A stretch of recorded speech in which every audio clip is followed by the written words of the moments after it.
भारत जोड़ो यात्रा किसी पार्टी के खिलाफ नहीं बल्कि पूरे गणराज्य के विरुद्ध है और यही वजह है कि राहुल गांधी देश विरोधी लोगों से मार्गदर्शन ले रहे हैं। ये कहना है भारतीय जनता युवा मोर्चा के राष्ट्रीय अध्यक्ष तेजस्वी सूर्या का। जबलपुर प्रवास पर आए तेजस्वी सूर्या ने रानी दुर्गावती समाधि स्थल पर श्रद्धांजलि अर्पित की और पौधारोपण भी किया।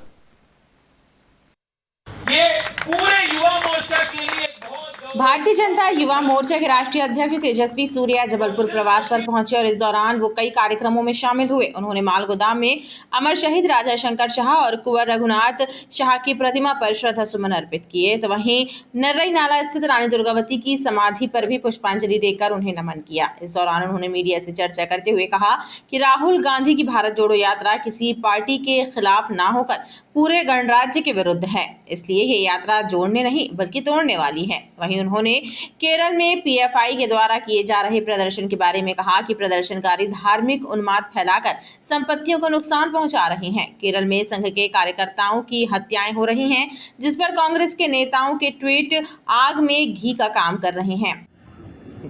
देखिए, जब से भारत जोड़ो यात्रा शुरू हुआ है तब से आज तक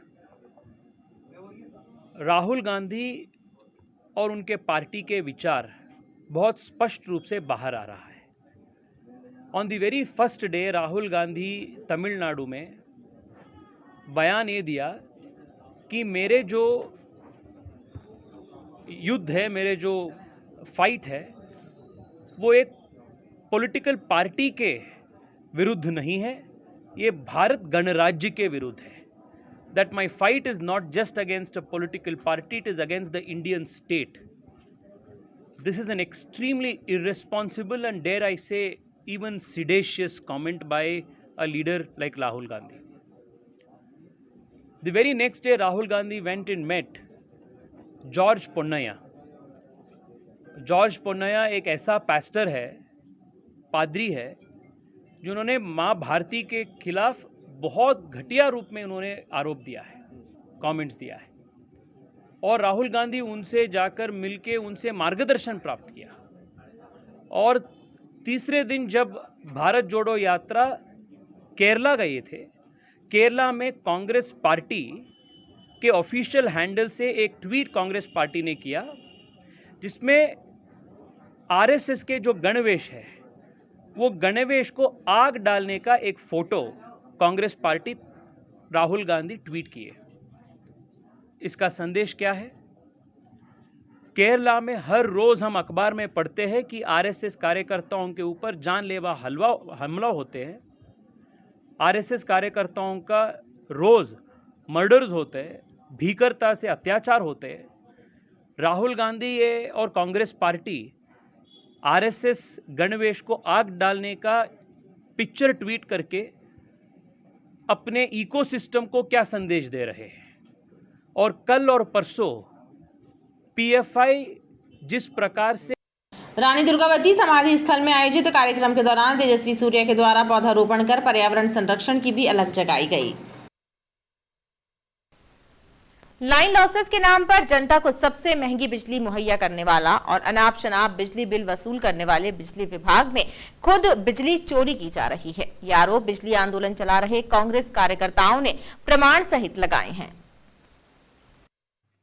मेडिकल कॉलेज के सामने स्थित पूर्वा बिजली कार्यालय पहुंचे कांग्रेस कार्यकर्ताओं ने दावा किया कि पूरा दफ्तर चोरी की बिजली से रोशन है। बिजली चल रही है लेकिन मीटर बंद है। कांग्रेस कार्यकर्ताओं का कहना है कि उपभोक्ताओं के लिए कुछ अलग मापदंड है और स्वयं के लिए अलग क्यों। बिजली विभाग के अधिकारियों को इस बात का जवाब देना चाहिए। इसमें आपने 21 तारीख को 9340 देखा और बिल जनरेट कर दिया। अब 2 दिन बाद मतलब इंजीनियरिंग के हिसाब से इसको कितना होना चाहिए? लगभग 9340 के ऊपर होना चाहिए। लेकिन कुछ मीटर ऐसे भी केस निकले हैं कि वो बैक हो जाते हैं। इसकी बाकायदा ये आम जनता के बैक नहीं हो रहे। अच्छा, ये बैक हो, अच्छा बंद क्यों है? ये देखो ना, इस तरफ से निकलता है। अरे दादा, हमने भी लगभग उतनी पढ़ाई। हमको ये बताओ, एक मिनट, न्यूटन उसका जल गया। सुनो ना, ये सर्विस लाइन तुम्हारी डायरेक्ट है, ये डायरेक्ट सप्लाई से डायरेक्ट जोड़ा है, मीटर से कोई लेना देना नहीं। अरे यार ये वोट 0 क्यों दिखा रहा है, ये समझा दो। न्यूट्रल तो वही तो चोरी है, यही तो चोरी है, यही तो चोरी है। एक मिनट मेरे को अभी अगर हमारे घर पकड़ा जाता तभी तक पंचनामा आ जाता चोरी का। बहरहाल जिन गलतियों के लिए बिजली उपभोक्ताओं पर दंडात्मक कार्यवाही का प्रावधान है, उन्हीं गलतियों के लिए बिजली विभाग के अधिकारियों कर्मचारियों को छूट कैसे मिल सकती है, ये सवाल उठ रहा है। वरिष्ठता, पदोन्नति और पुरानी पेंशन योजना बहाल करने की मांग को लेकर प्रदेश भर में शिक्षक आंदोलन की राह पर है। राज्य शिक्षक संघ के बैनर तले जिला स्तरीय धरने का आयोजन सिविक सेंटर में हुआ, जिसमें बड़ी तादाद में शिक्षक शामिल हुए।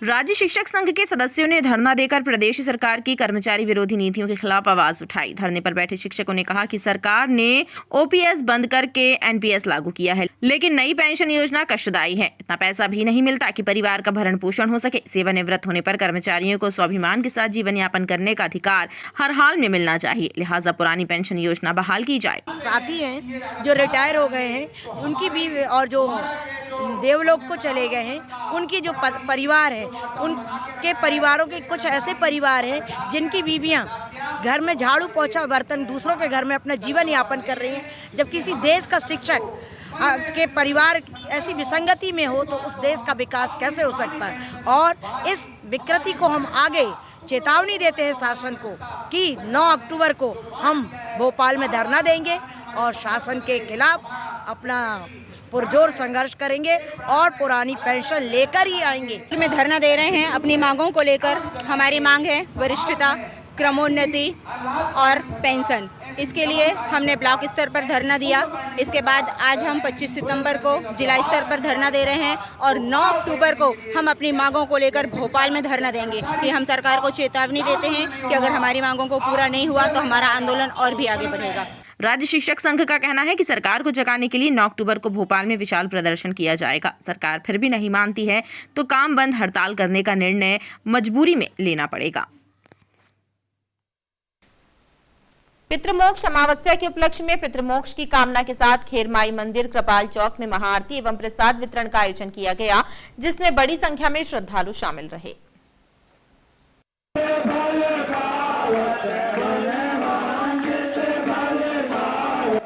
मंदिर समिति के सदस्यों ने बताया कि अमावस्या एवं पूर्णिमा पर महाआरती का आयोजन होता है और इस बार पितृमोक्ष अमावस्या का संयोग पड़ा, लिहाजा पितृमोक्ष की कामना से महाआरती की गई। वहीं नवरात्र में 9 दिनों तक माता रानी की विशेष आराधना की जाती है।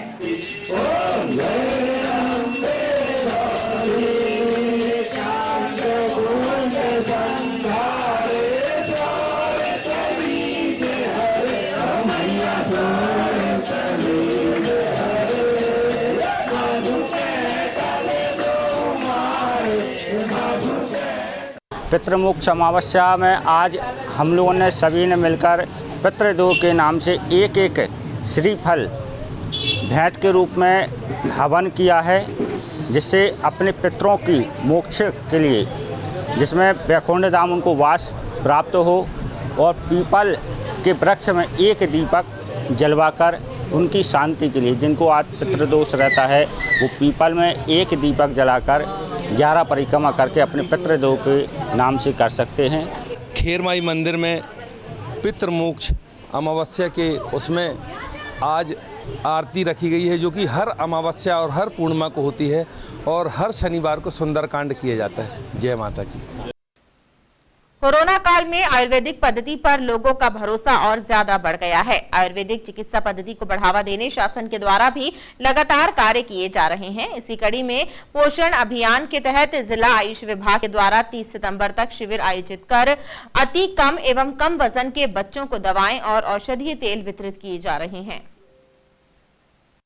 पोषण अभियान के तहत जिला आयुष विभाग द्वारा कुपोषित बच्चों के लिए शिविर आयोजित किया जा रहा है। 30 सितंबर तक आयोजित शिविरों में बच्चों का परीक्षण कर उन्हें दवाएं वितरित की जा रही हैं एवं बच्चों के माता पिता को कुपोषण से बचाव और पोषण आहार के बारे में भी बताया जाता है। 9 सितंबर से जो है हमारे यहाँ पोषण मास जो है वो आयोजन हो रहा है और इसके बाद इसमें जो है हमारी हेल्थ विभाग के साथ हमारी आयुष डिपार्टमेंट की भी जो है सहभागिता सुनिश्चित की गई है। तो इसमें जो है हमारे यहाँ आयुष डिपार्टमेंट में सुपुष्टि चूर्ण, महामाश तेल, बला तेल बेहद अच्छा रिजल्ट है इनका। जो बच्चे हैं, कुपोषित बच्चे हैं, उनको ना केवल हम ओरली मेडिसिन देते हैं सुपुष्टि योग, जिसका छीरपाक खीर बना के दिया जाता है दूध के साथ, साथ ही साथ जो महामाश तेल है उसका मालिश बच्चों को कराया जाता है, अभ्यंग कराया जाता है। और सभी को ये पता है, हमारे मतलब भारत में बहुत प्राचीन समय से ही मालिश का क्या बेनिफिट है सबको पता है। देशी विदेशी शराब दुकान का ठेका लेने के नाम पर बेलखेड़ा निवासी एक व्यक्ति के साथ 2 करोड़ 80 लाख रुपए की धोखाधड़ी करने वाले आरोपी अजय प्रताप यादव एवं महेंद्र सिंह ठाकुर के विरुद्ध मदन महल पुलिस ने मामला दर्ज कर आरोपियों की तलाश शुरू कर दी है। बेलखेड़ा निवासी देवेंद्र शर्मा के द्वारा मदन महल थाने में रिपोर्ट दर्ज कराई गई है कि वर्ष 2019-20 में महेंद्र ठाकुर और अजय प्रताप यादव के द्वारा गुलौआ चौक, मालवी चौक और लिंक रोड में शराब दुकान का ठेका लिया था और उसके लिए उसने दोनों को लगभग 2 करोड़ 80 लाख रुपए दिए थे एवं गौमाता चौक में ऑफिस बनाया था। लेकिन 8 मई 2020 को महेंद्र एवं अजय ऑफिस का सारा सामान लेकर गायब हो गए, जिसकी सूचना उन्होंने मदन महल थाने में दी थी। देवेंद्र की शिकायत पर मदन महल पुलिस ने प्रकरण कायम कर उनकी तलाश शुरू कर दी है। थाना मदन महल के अंतर्गत देवेंद्र शर्मा ने अजय प्रताप यादव, महेंद्र सिंह ठाकुर इनके साथ मिलकर पार्टनरशिप में 2019-20 में शराब दुकान का ठेका लिया था। बाद में इनकी पार्टनरशिप में कुछ विवाद हुए, उस बात को लेकर फिर उन्होंने पार्टनरशिप छोड़ने की बात कही। तो देवेंद्र शर्मा को इन लोगों से, अजय प्रताप यादव, महेंद्र सिंह ठाकुर, उसके बाद फिर उनके और पार्टनर थे अमर ठाकुर और गोविंद भायल, इनसे 2 करोड़ 55 लाख रुपये लगभग ये लेना था। तो जब उनके द्वारा चेक दिया गया तो चेक अनादरित हो गया। उस बात को लेकर जब उन्होंने बार बार बातचीत किया तो उन्होंने फिर दूसरा चेक दिया, तीसरा चेक दिया, लेकिन हर बार वो बाउंस हुआ। उस पर उन्होंने कार्रवाई किया। जो पाया गया कि धोखाधड़ी करके उन्होंने ये किया था, तो उस पर 406 का अपराध पंजीबद्ध करके मदन महल केस रजिस्टर किया गया है। अपराध की विवेचना की जा रही है। आरोपी अभी तक गिरफ्तार नहीं हो पाए, तलाश जारी है। एकात्म मानववाद के प्रणेता पंडित दीनदयाल उपाध्याय की जयंती के उपलक्ष्य में बाल गंगाधर तिलक वार्ड में भी भाजपा कार्यकर्ताओं ने उनके चित्र पर माल्यार्पण किया और इस मौके पर बुजुर्ग महिलाओं का सम्मान किया गया। बाल गंगाधर तिलक वार्ड में भी वार्ड संयोजक अवधेश यादव की अगुवाई में एकात्म मानववाद के प्रणेता पंडित दीनदयाल उपाध्याय जी की जयंती मनाई गई। भाजपा पिछड़ा वर्ग मोर्चा के प्रदेश कार्यकारिणी सदस्य अवधेश यादव ने बताया कि इस अवसर पर सभी कार्यकर्ताओं ने पंडित दीनदयाल उपाध्याय के आदर्श एवं सिद्धांतों को आत्मसात करके देश एवं जनहित में कार्य करने का संकल्प लिया। हम सभी कार्यकर्ताओं ने संकल्प लिया कि उनके बताए हुए राह पे चलने के लिए सतत ही हम लोग सेवा ही संकल्प हमारा, इस भाव के साथ में जन जन तक सेवा पहुंचाने के लिए, समाज के अंतिम व्यक्ति के उत्थान के लिए हम सब लोग सतत अग्रसर हैं। इस दौरान क्षेत्र की बुजुर्ग मातृशक्तियों को शॉल श्रीफल से सम्मानित किया गया।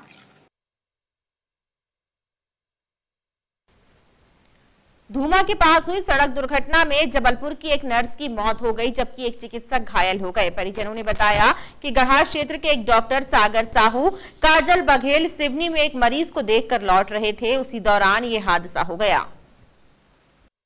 गढ़ा क्षेत्र में क्लिनिक चलाने वाले डॉक्टर सागर साहू अपने क्लिनिक की ट्रेनी नर्स काजोल के साथ सिवनी में एक मरीज को देखने गए थे और वहां से लौटते वक्त धूमा के पास उनकी गाड़ी का एक्सीडेंट हो गया। इस दुर्घटना में काजल की मौत हो गई, जबकि सागर को गंभीर चोट आई है और उसे उपचार के लिए निजी अस्पताल में भर्ती कराया गया है। मतलब ये काजल बघेल है, इनके एक सीनियर डॉक्टर थे सागर साहू, तो ये सिवनी जा रहे थे किसी पेशेंट को देखने के लिए, है ना, और वहाँ से लौटते समय धूमा के पास घुघरी कला शायद गाँव है, तो वहाँ पे अभी तक मिली सूचना के अनुसार जो है ये बाइक से थे और एक बाइक वाला वहाँ से आ रहा था, दोनों बाइक में भिड़ंत हो गई है, तो उसके बाद ये घटना हुई है। इस घटना से काजल के परिजन सदमे में हैं। ओपन वेब पर एक्सचेंज के जरिए ऑनलाइन सट्टा खिलाने वाले सटोरिये सतीश सनपाल के गुर्गेज संजय खत्री और विवेक खत्री को पुलिस ने 2 दिन के रिमांड पर लिया है। जानकारी के अनुसार ओमती पुलिस ने न्यायालय में पुलिस रिमांड के लिए आवेदन दिया था, जिसे न्यायालय ने मंजूर करते हुए 2 दिन की रिमांड स्वीकृत की है। बताया जा रहा है कि पूछताछ में कई अहम जानकारियां मिल सकती हैं। संजय खत्री और विवेक खत्री का 2 दिन का पुलिस रिमांड और लिया है। अभी हमको और भी उनसे पूछताछ करना है, हमारे प्रकरण के संबंधित और भी जानकारी हमको एकत्र करना है।